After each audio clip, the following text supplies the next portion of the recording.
ప్రపంచంలో క్రైస్తవం 87 దేశాల్లో ఉంది. ఇస్లాం 53 దేశాల్లో ఉంది. లేదా ఇప్పుడు 58 దేశాలయిందనుకోవాలి.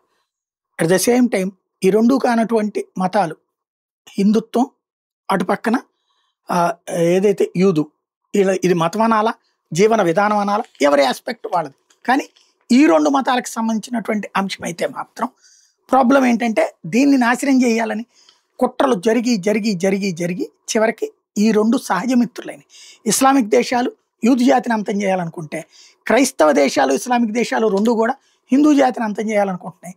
లేదా ఏదైతే వాళ్ళు చెప్పేటటువంటి మతరాజ్య స్థాపన షరియా చట్టాలని అమలు చేయడం ద్వారా ఇక్కడ దాన్ని దెబ్బతీయాలనుకుంటున్నాయి. ఇట్లాంటి సందర్భంలో ఇజ్రాయెల్, ఇండియా ఇచ్చిపుచ్చుకుంటాయి. తాజాగా ఇజ్రాయెల్ మంత్రులతో మంత్రి జయశంకర్ మీటింగ్ కూడా అట్లాగే జరిగింది. ఇజ్రాయెల్ విదేశాంగ మంత్రితో అక్టోబర్ 7 దాడుల తర్వాత ప్రధాని నెతన్యాహుకు ఫోన్ చేసిన మొట్టమొదటి ప్రపంచ నాయకుడు మోడీని అంటూ ఇజ్రాయెల్ మంత్రి గుర్తు చేస్తే, మేము దాన్ని మర్చిపోలేము అంటూ జయశంకర్కి ఇజ్రాయెల్ చెప్పుకొచ్చింది. మీరు మనిద్దరం కూడా సహజ మిత్రులు అంటూ ఈ సందర్భంగా జయశంకర్ గుర్తు చేశారు.